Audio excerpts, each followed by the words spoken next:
I'm John Carpenter, and the movie begins, and we're into Escape from New York. We made this picture in 1980. It's a story about a guy who goes into a prison and has to rescue the President of the United States. People don't really realize about this was actually a low-budget picture at the time. We only had about $5 million to make this movie, but we were trying to make a real giant film with it. We had a sensational cast led by Mr. Kurt Russel, who happens to be sitting next to me at this moment.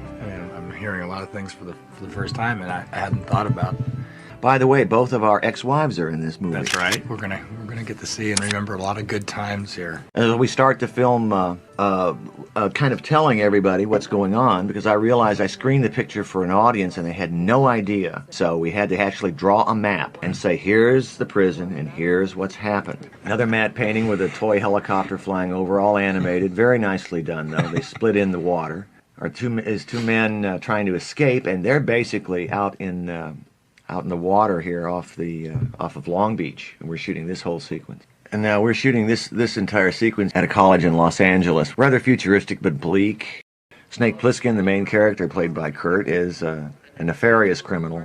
Now we're into the plot now. Basically, we're going to discover that the president's plane has been hijacked. Again, if you notice the visual style of a lot of these scenes, they're very simple and done in one take. I thought that was cool, too, in the beginning. A woman in that role.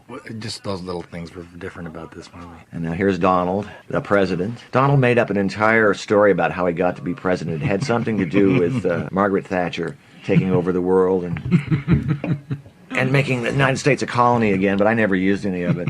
The crash itself had to be done basically as an animation shot, but here we go. This is all the plot area. But I really enjoyed the Hueys. They were really fantastic. Now they're actually flying. This is the National Guard that we got out to do this. They're flying over the Sepulveda Basin and used it, and it's very effective. The city let us turn off all the lights for blocks and blocks, and here we are in St. Louis. And notice that flare in the middle of the screen. These are early Panavision lenses that were developed in 1980 that could shoot at a very low light level. Now Frank Doubleday arrives in his makeup. He was definitely into it. Because these are actually, again, National Guard helicopters. There you are in silhouette to come in and make your entrance here. We have a dialogue scene. Had I had more time in the schedule, I would have covered this in more ways than I did. Basically, you have a big wide master shot here with the two of you, and then you have close-ups, and because of our time limitations, I think we even do a couple of closer shots, but it worked out pretty well. The acting was so good in this sequence. I always felt that your characterization was great because he's a soft-spoken guy, but at the same time he's the criminal they all fear so much. He doesn't know who's president, he doesn't know who's what, and where he's going, and he doesn't care nonetheless. And he's the kind of a guy after my own heart, where he doesn't care about things that other people care about. He's a very self-contained, self-motivated person, and he's the best at it. Because here we show a sequence that indicates that the police state really is just about as bad as the prisoners inside. They inject Snake with those things, a little problem in his neck, and really what we come down to here is this is a world where there are very few good guys left. There's a lot of oppression and brutality, and yet the man who shines and carries out the mission and is the most dependable and the most courageous of all is the most despicable, toughest criminal. And I really enjoy that setup. He's a tough man in a tough time, but again we're dealing with a limited budget, so these are all real tiny sets inside the glider there that we're using lights and animation to indicate technology, attribute to them. Now this computer graphic was done by building a small model out of cardboard boxes and painting them black and covering them with green lines, because we didn't really have again computer technology then. Really, really nice effects shots. Great music here too. A lot of fun. He crashes at the edge. This was about to be my toughest moment in the movie here, physically. Bigger explosions where I fell on my ass going. I remember once when we were doing Big Trouble in Little China, you had one of those near your head. You didn't enjoy it very much. Now we're fading in back to St. Louis, and this is one of our most ambitious shots in the picture. This is a Panaglide shot that starts on one block and follows you. down a street, and we begin to slowly review parts of the environment. We're going to get to a fire and some people. All the torches and all the lighting is just, I have to give Dean Cundy credit here. He really made this thing very rich. Lots of smoke. We didn't mind the smoke in those days, though, did we? No. Let's see. He hasn't aged at all. It's amazing, isn't it? You never will. No. Now, was Nick up there? He wasn't. He was playing the piano. You're playing the violin? And I'm playing the violin. So now we're down underneath, in actually the bowels of the theater. And the idea being that since he's so good at fighting, you know, his fights are not going to last very long because he takes care of business real quickly. Headbutt. And that was one of the first times I'd headbutt. I'd never seen that before, and we talked about that. So here we go, back at the police force thinks that the president, of course, is dead. But we learn from the plot.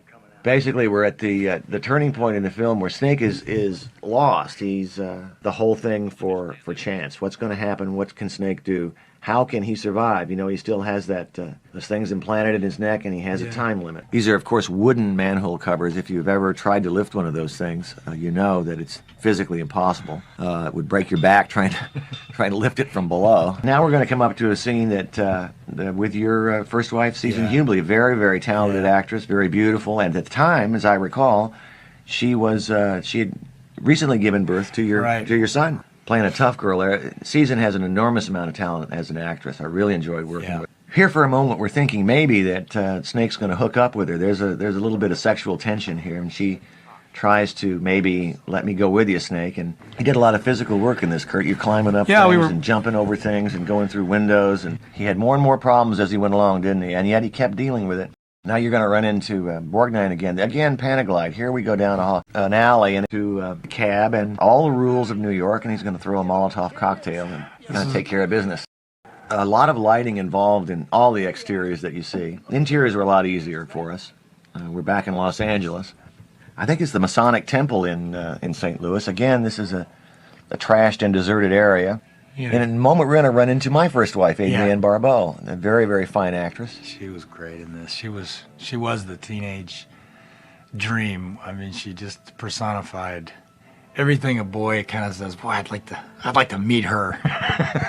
Now you had some cleats on your shoes. Is that right? Yeah, this was we had the golf, anything that would serve as any kind of offensive weapon on any part of your body, and we screwed in golf cleats in the tips of the toes, because of course that would be the most Snake could afford. Got a great sense of comedy and a great sense of drama at the same time. I believe you guys were talking about Fresno Bob and what happened to him. Where did Fresno Bob come from? He was in the middle of the night someplace. And we're back in St. Louis again, and we're about to. Isaac Hayes is about to make his entrance. This is maybe my favorite entrance in a movie ever. John was alluding to what was going to take place here. I'd never seen this. Cabby takes off. Cabby, the coward that he is. Snake is a total individual in a world devoid of individuality, so he's going to do it his way. Well, there's Dick Warlock now. Dick was Dick was my stuntman, and had been my stuntman while he was my stuntman for 22 years. A little interior sequence dialogue here, and we're going to go make a little trip down Broadway. One of the critics, and I forget who it was complaining about the fact that our Broadway, which was shot in St. Louis, was like a 4-lane street, and of course we all know that Broadway's a bigger street than that. I want to say, give me a break, guy. And the lighting, the kind of sulfurous. I thought Harry Dean was great in this scene. And now you walk up and you meet the President of the United States. And treat him with due respect. Donald had the time of his life making this. He loved doing this. I've also enjoyed the brief fight that you have here. Again, it's you're going to get trapped here in a second. Remember, this was great. We had a guy with one arm here. Yep. This was great.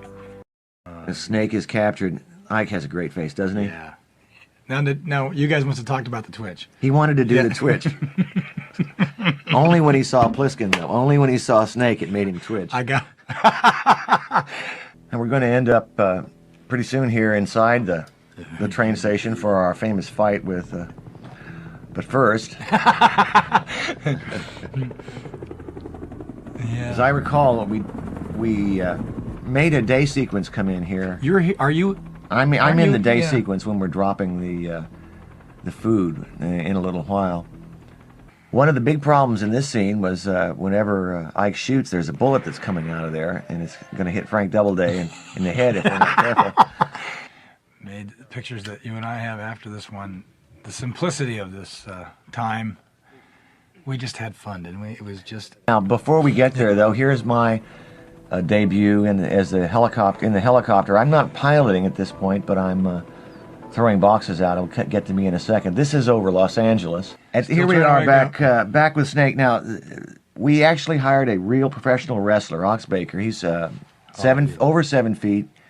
Massive, he was 300 and some odd pounds, and he was a nice guy, but he took parts of the fight and his role a little bit too seriously. Well, and what was interesting was that he was a professional wrestler.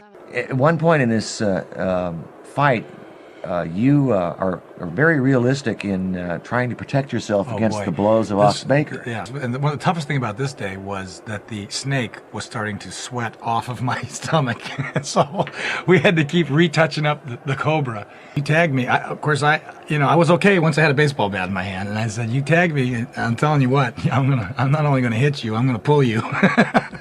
Well, I remember he was beating you up pretty good. So you tapped him gently in a certain area of his anatomy and said, "Look, this is coming."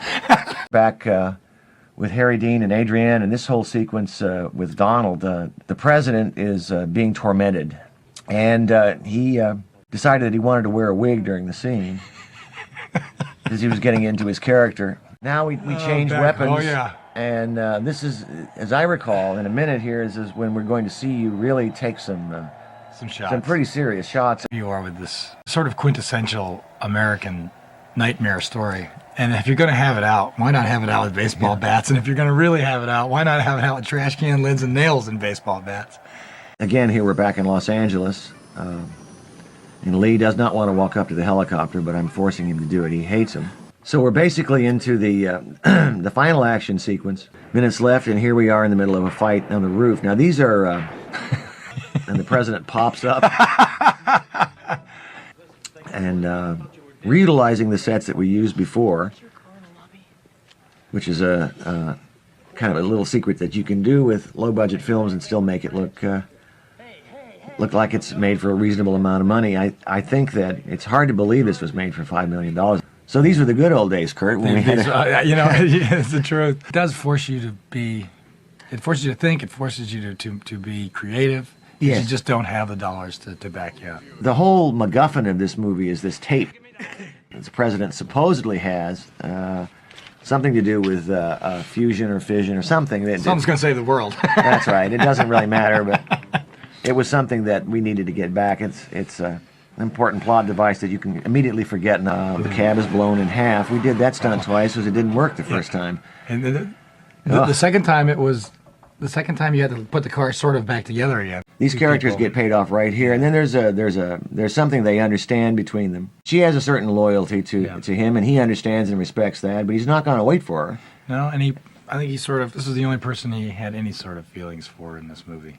He really didn't want to see her have to die. You can turn an audience from having a sort of campy kind of fun into a feeling of reality between two characters in a situation that's high-powered. Turn on a dime, isn't it strange? Yeah. Now she's going to get into the power of the gun again and getting her revenge on. Now we're getting ready to rescue the president and Snake from the bridge. Up goes the stunt man. Here comes Ike. He's going to come, and now, are they going to get back down and save you? Oops.